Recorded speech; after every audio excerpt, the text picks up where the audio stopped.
You are listening to CEO Perspectives, a podcast by the Conference Board.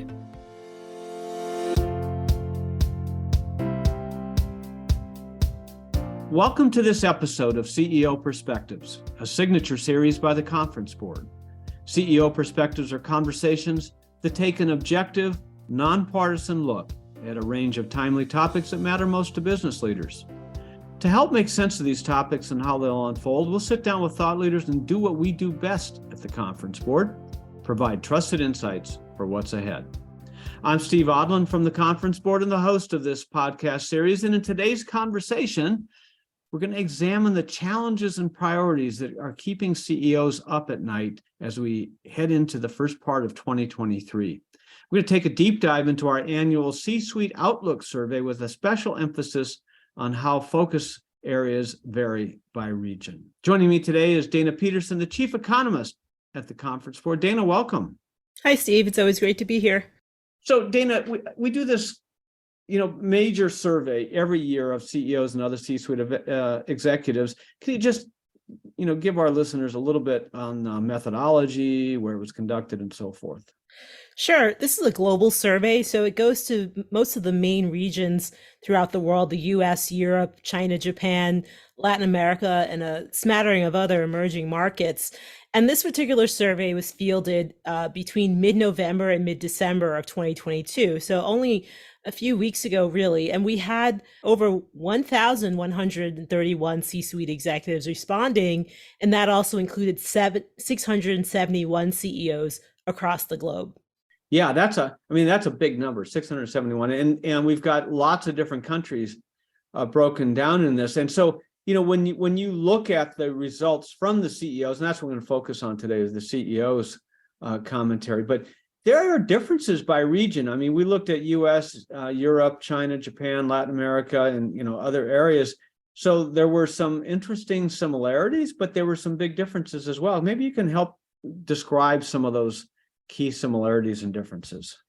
Absolutely. Well, globally, there were kind of 5 or 6 things that all CEOs were focused on. So the number one item was either an economic downturn or an actual recession in the economies that they're operating out of. Number 2 was inflation. Number 3, unsurprisingly, was COVID-19 disruptions.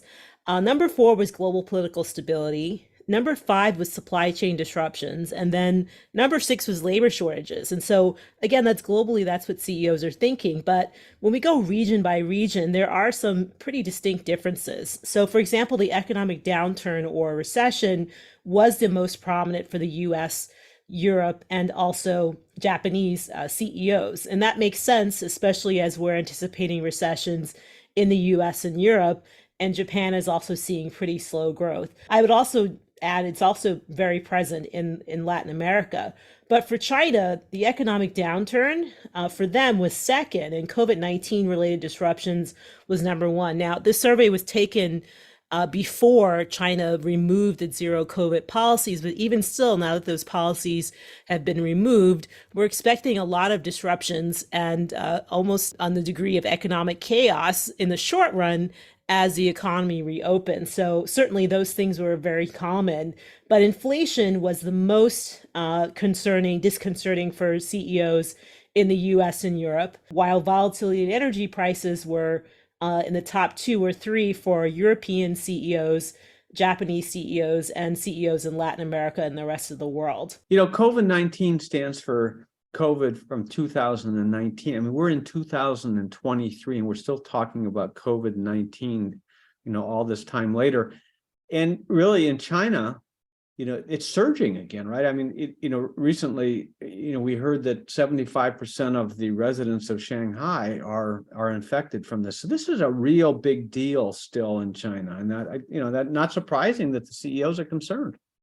Absolutely. And the reason why it's a huge deal in China is because they did not have broad dissemination of vaccines, unlike much of the rest of the world, especially in the US and Europe. And so now that they're reopening all of a sudden, and they don't have people vaccinated, or even availability of vaccines, many people are getting sick. And so that's part of the chaos that I mentioned earlier in terms of reopening without the proper medical apparatus in place. Yeah, and it'll be interesting to see how this plays out, because it's clearly a concern with Chinese CEOs. But everybody around the world relies on China as their manufacturing center. So as all this chaos begins again, you wonder if you took the survey today or a month from now, whether COVID would rise again to the top for every CEO. Well, the key thing is whether or not China reinitiates shutdowns, right? So they may be willing to allow people to get sick and be hospitalized. And certainly the hospital situation is varied across China. And in some places they're overwhelmed, and other places they're not. But if factories remain open, then we may not see big disruptions in supply chains. And indeed, supply chain disruptions were, a key issue, but it was like 4 or 5 for the U.S. and China.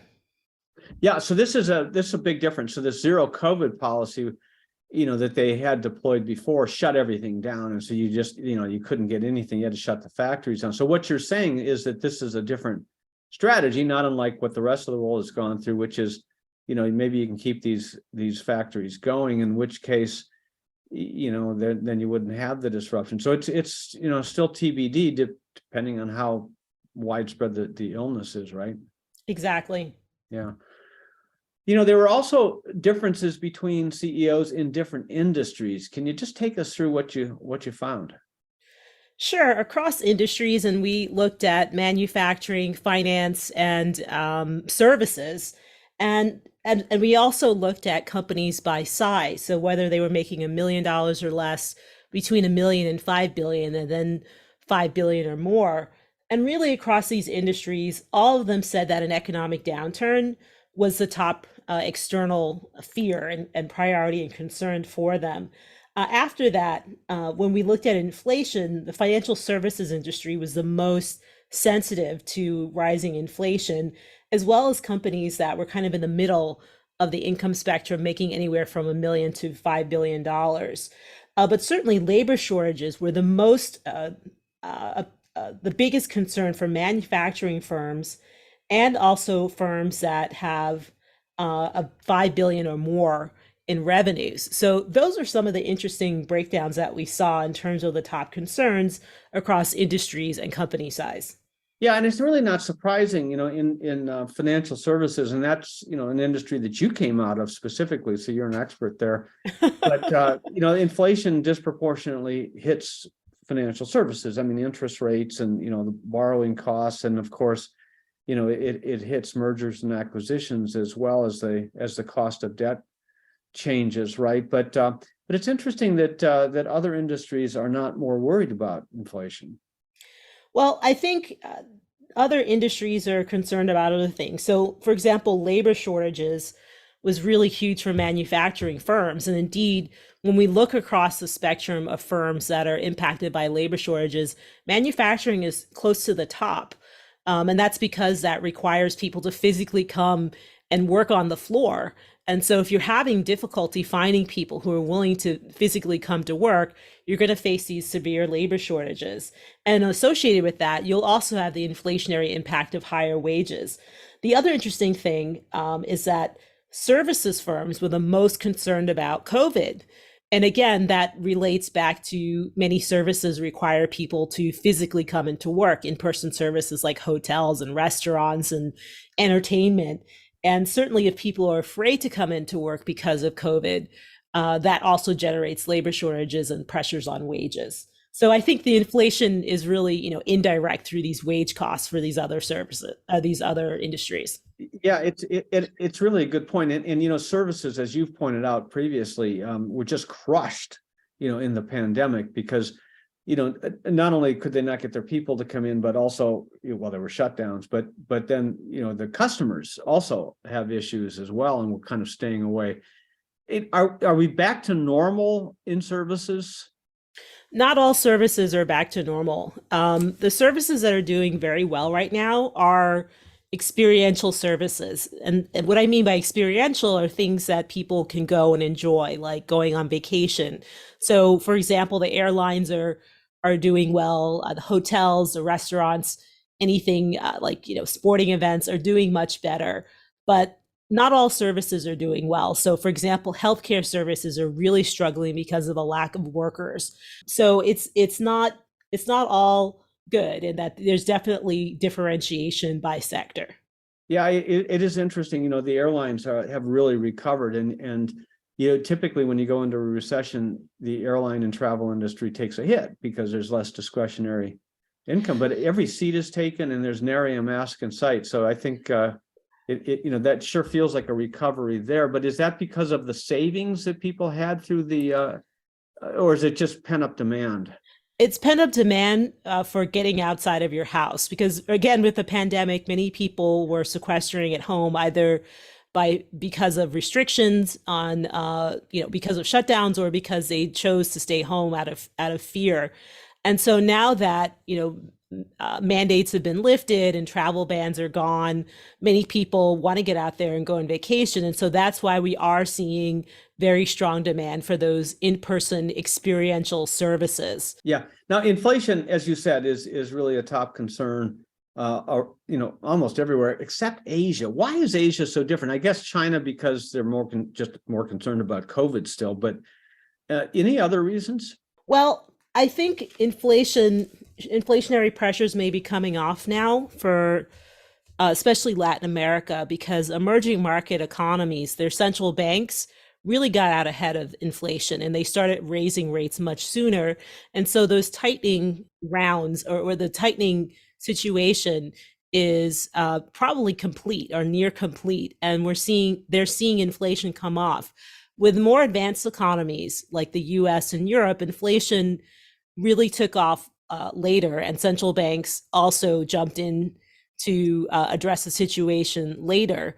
And so they're only really potentially now seeing, peaking and some improvement in inflation, but inflation is still extremely high in the US and Europe, whereas it's coming off in Latin America. And in China, inflation is just a different story. You had intense inflation at the factory gate, or for producer prices, but companies were not allowed to pass those higher prices on to consumers. And so many of those businesses basically had to just kind of swallow it.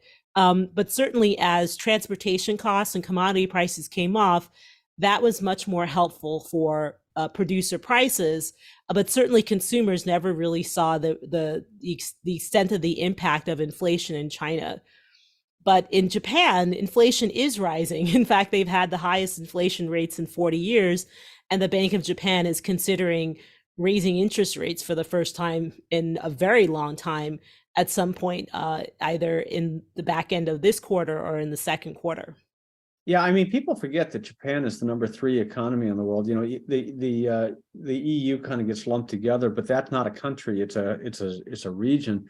And for such a small country, Japan is just really, really important. But they act differently. They have their own currency, their own central bank. They've got a great domestic market, and so you really see big differences between Japan, their attitudes, and what's going on there in the rest of the world. We touch on some of the headlines in our C-Suite Outlook survey. We're going to take a short break, and we'll be right back. As you and your company monitor the volatile and uncertain economy, the award-winning forecast team at the Conference Board predicts a downturn by the end of 2022. Recession will further compound the crises that have recently upended expectations, from a deadly pandemic to a war in Ukraine and the highest inflation in decades. Yet, unprecedented crises also present unforeseen opportunities if you have a trusted, proven navigator by your side. With that in mind, and as the Conference Board has always done, we are providing you with daily, timely, and relevant content that will guide the business community through the economic storm.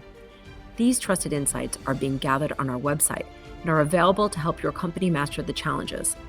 To find out how you can chart a course for the future which will allow your business to emerge stronger on the other side, visit our free economic hub entitled Navigating the Economic Storm, your indispensable guide through the global recession, located at conference-board.org/topics/recession.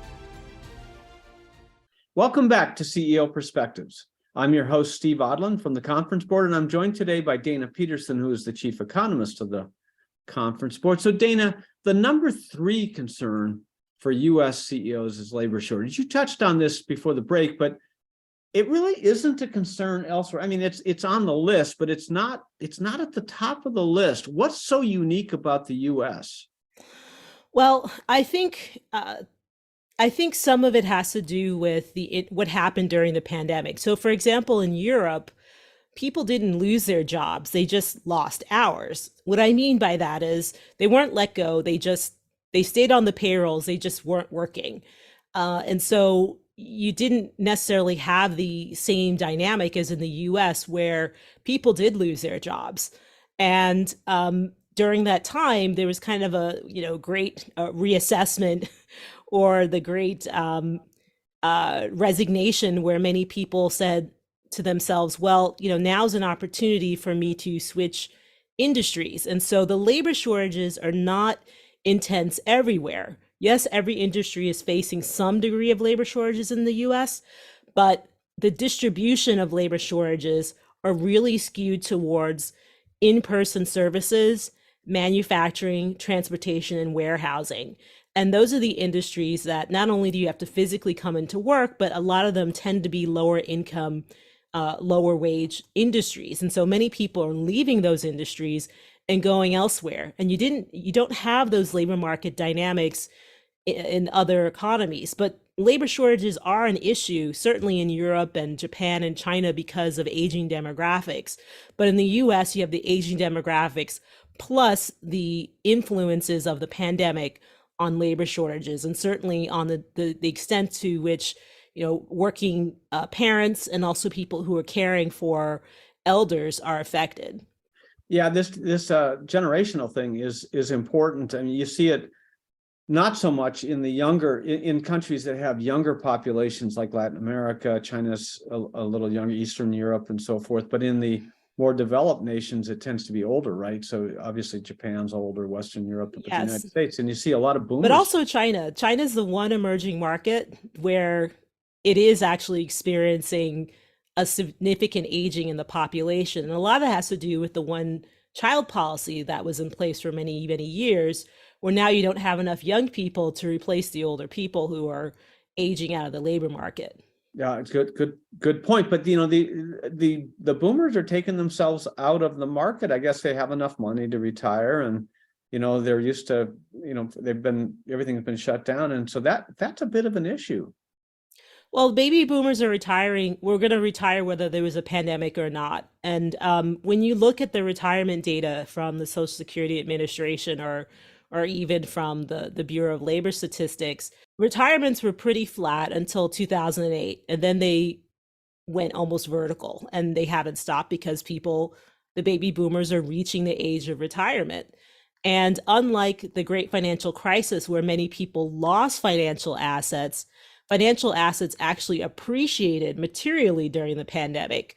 And also, unlike the great financial crisis, where people lost equity in their homes, home equity actually ballooned during the pandemic because interest rates were low and you had this surge in demand for housing. So you had very different dynamics that allowed people to retire on time. And then also, as you mentioned, many people did retire early because of, they just were concerned about getting sick. And so you definitely did have many excess retirements, meaning more people retired than the trend would have suggested. So it's not just, baby boomers deciding that, hey, that's it. It was going to be it for them in terms of their working lives anyway. And the pandemic just accelerated some of the activity that was going to happen. Yeah, and they haven't come back at the same rate. But so what are the CEOs telling us that they're doing about this? Because this is it's a generational shift here, and they've got to do something different in order to keep productivity going. Well, CEOs are very focused on attracting and retaining talent, and that's true across regions. So it's either one or number two for the US, Europe, Japan, and also Latin America. But also CEOs are focused on driving revenue growth, and some of that means either reducing costs, especially discretionary costs, or in the case of Japan and China, looking for new areas, new opportunities for growth in either producing goods or services. So that's really what businesses are doing. They're also engaging in innovation and digital transformation, which is a way to increase efficiency and productivity.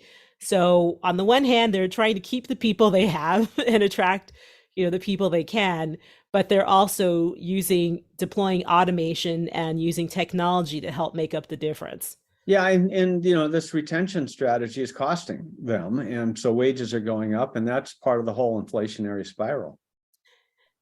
Yes, that is part of the inflationary increase. I wouldn't say inflation's spiraling because inflation looks like it's peaked at a number of regions, but it's still high and elevated, certainly in the U.S. and Europe. Okay, the war in Ukraine obviously became an issue in February of 2022, so it's not quite a year, but obviously Ukraine was very concerning to EU CEOs, not so much elsewhere. Is that just due to the proximity that the EU CEOs live in that neighborhood, or are there other reasons? I think a lot of it has to do with the fact that people in Europe are being directly impacted by the war negatively.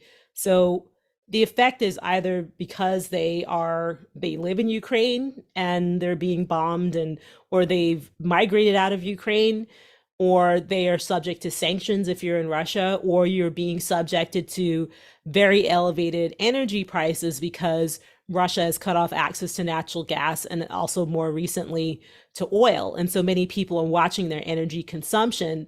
And so the war itself is right there. Not only is it in their backyard, but it's directly affecting the lives of almost everyone in Europe in some form or fashion.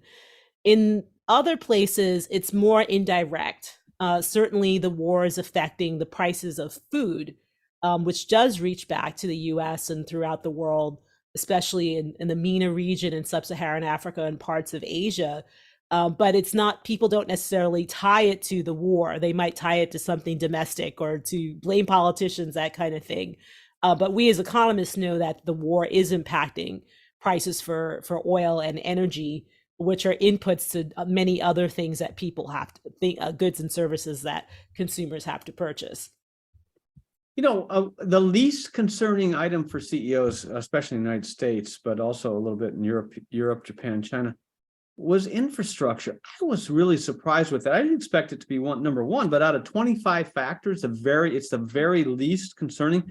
When we've read so much and we've talked so much about running out of railway capacity, running out of highway capacity, water's an issue, electricity is an issue.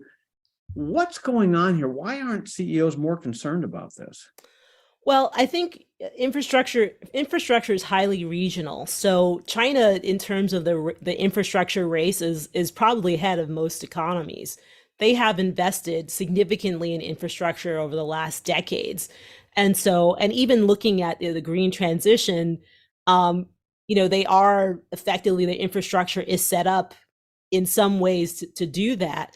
And also in Europe, infrastructure is not as run down as in the US, but the US, yeah, definitely infrastructure is extremely poor. It would, just to fix everything would take $2 trillion, let alone making anything new. And I think it is surprising that businesses are not focused on that to the degree as other issues. But, if you're a business and you can't find workers, your input costs are elevated, and you're worried about growth and making those dividend and interest payments, infrastructure is probably low on the list, even though that's one input into why your costs may be rising. But it also suggests that, a lot of in the US, the infrastructure legislation that's gone through, some of it's going to take a long time to be realized. You can't build a bridge overnight. And businesses are probably not going to see the benefits for a number of years. And so maybe that's why it's not at the forefront. Well, all of that's probably right, but it's also, not a controllable. I mean, when I listen to you talk about the other things, they're all more controllable, or more things that are directly impacted by their decisions. Then I guess infrastructure is not quite the same. Another item that was that was interesting were U.S.-China tensions. They were among the top 4 worries for Chinese CEOs, which that's not surprising, but it didn't even make the top 10 for U.S. CEOs. Why the big difference between the two countries? I think it's just I think it's just existential. So for China, China is looking to challenge the US on every front, technologically, in terms of infrastructure, R&D, influence both hard and soft, hard meaning militarily, soft meaning ties and with other economies. And that's part of China's goal. Certainly, China has these 5-year rolling plans, and that's heavily embedded in everything that they do. And it also affects what they're doing in their economy. So, for example, China is looking to pull back on exports because it wants to be less dependent upon the rest of the world and make itself more robust against shocks, external shocks. But at the same time, it wants to have broad influence in a number of economies, especially emerging markets, to facilitate imports of things like, raw materials and energy and those kinds of things.